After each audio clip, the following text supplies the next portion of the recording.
jam kurang lebih. Nanti dilanjut lagi, kita rilis jam 1 sama to and carry sampai jam 2. Kurang lebihnya kasih waktu segitu Pak. Nanti untuk praktek besok sama lusa. Besok di kolam, lusa di bendungan, ya, di waduk Wonorejo.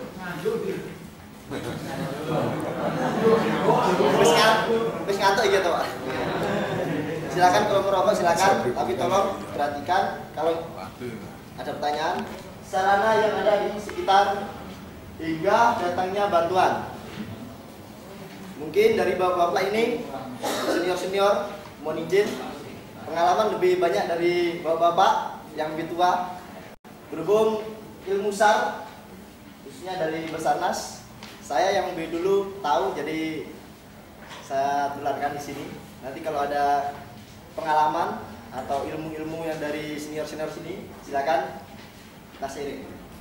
Jadi usaha mempertahankan diri ini Pak, ini berlaku untuk seseorang yang ketika waktu naik kapal atau lagi naik pesawat kena musibah jatuh di tengah laut, terus posisi kapal tenggelam.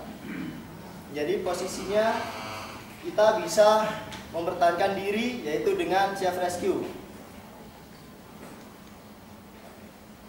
Self rescue yaitu kita bertahan mengapung dengan peralatan seadanya.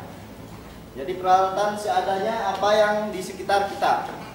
Pengalaman dulu pernah ada kapal tenggelam Senopati. Itu sempat saya ikut operasi Pak. Di Senopati itu ada seseorang dari Jawa Tengah kalau nggak salah. Itu sampai bertahan hidup kurang lebih 7 hari. Dia nggak pakai pelampung, dia cuman ngambang.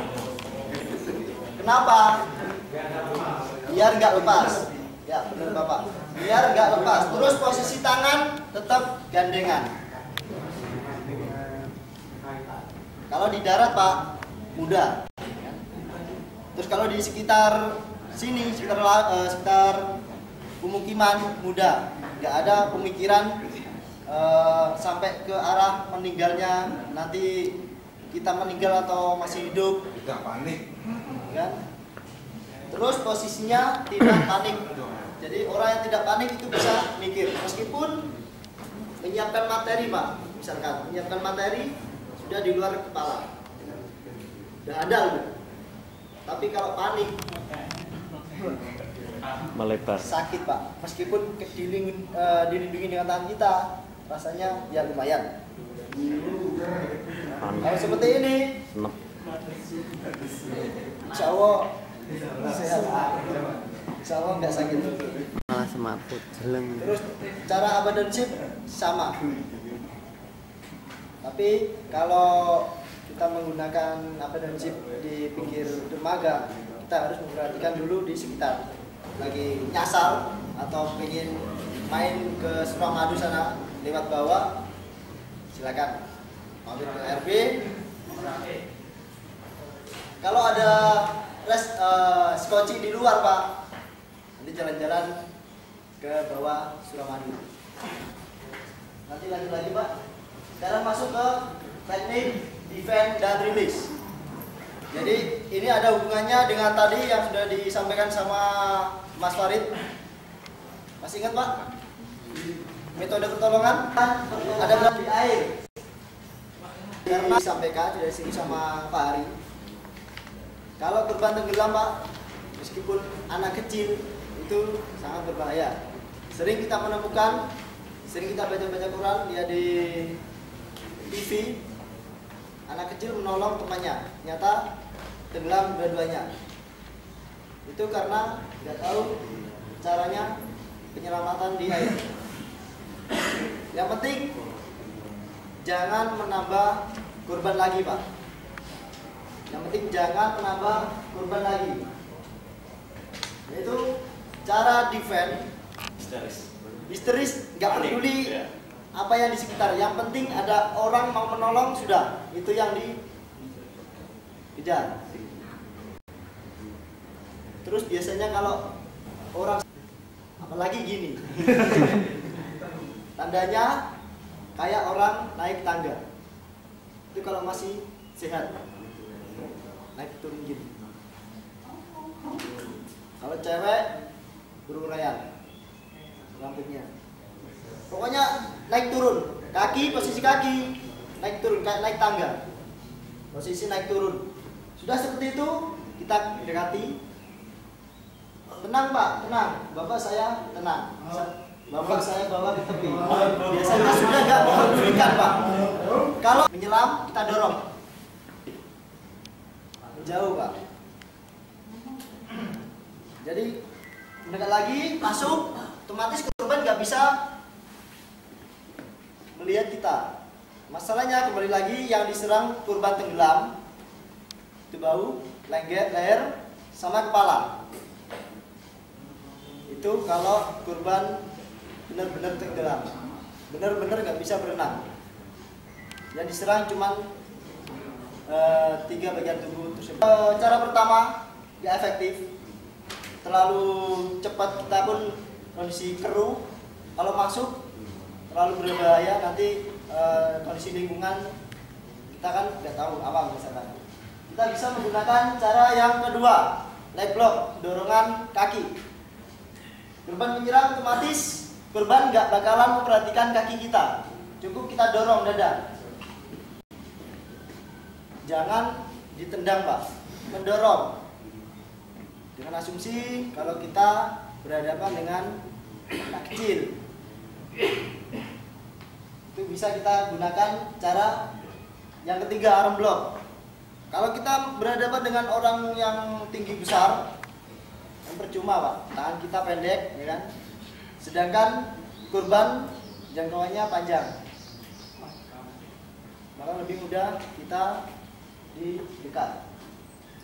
Lanjut ke teknik release. Teknik melepaskan diri dari korban ketika melakukan pertolongan.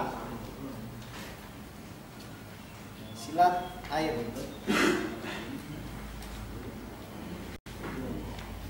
Perhatikan gambar Pak.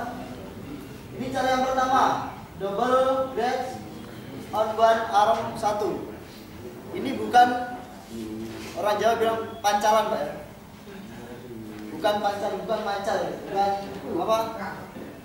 Nendang, bukan nendang.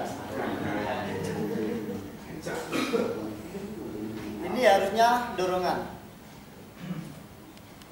Jadi misalkan waktu kita ngasih ketenangan korban, pertama tenang Pak, otomatis tangan kita kan seperti ini.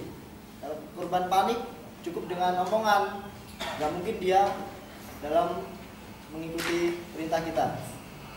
Tenang Pak, korban kita kasih ketenangan. Ternyata tangan kita kepegang korban. Seperti ini. Gimana caranya melepaskan? Pak, kita harus tenang dulu, bisa mikir. Yang pertama, double grasp on one arm 1. Berhubung kita bisa ngabang, ya, kita kan di air, kita dorong sambil kita tarik tangan kita. Kita dorong dada korban, tarik. Itu jelas lepas, meskipun sekeras, sekuat orang dewasa. Nggak ada pemikiran seperti itu. Caranya seperti ini Pak. Dan pegang, ya. Kita pegang siku korban. Seperti ini Pak. Pegang erat, langsung dibanting kanan atau ke kiri. Itu cara yang ketiga, front head roll 1. Jadi nggak ada lagi Pak main tojok. Mungkin kalau dulu pemikiran orang dulu bisa main tojok, main kekerasan langsung bisa. Tapi sekarang banyak orang sudah pintar Pak. Seperti ini. Terus posisi kita ngambil kaki, tangan kiri saya ngambil tangan kanan. Lengkap nih. Ya, kita nanti berhubung di air kita agak lebih ringan. Kita masuk ambil di banting kanan atau kiri. Termasuk korban yang ditolong yang lebih besar, Pak ya? Ya, kalau mampu. Kalau mampu. Ya. Kalau pas yang ditolong besar, nggak mampu. Ya kita bisa menggunakan cara 1 sampai 4 tadi. Dipilih salah satu. Ini fleksibel, Pak. Kondisional. Yang korban oleh kanan atau kiri kita banting. Kalau tangan ya masuk, Pak. Cara pertama, kedua, ketiga sampai terakhir nggak bisa. Bawa masuk. Sudah. Ya, Pak.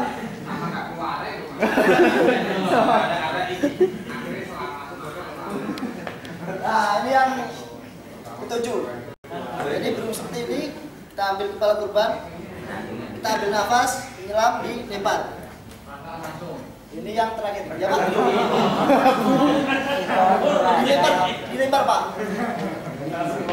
Tapi secara nggak langsung Pak, berhubung kita main di air, setelah korban lemas, saya membawa korban tanpa alat seperti ini.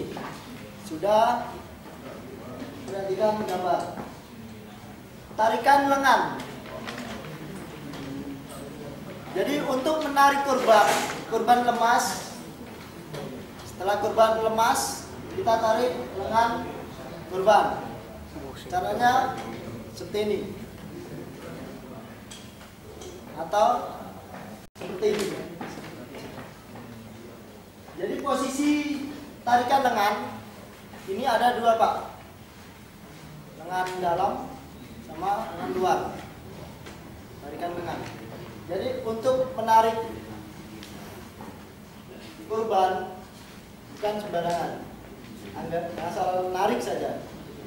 Kalau yang ditarik lengan kanan korban, kita harus menggunakan lengan tangan kita yang sebelah kanan. Jadi posisinya kanan korban, kanan nolong. Jadi posisinya seperti ini. Kenapa enggak seperti ini? Ada yang tahu Pak? Bebannya lebih. Ya.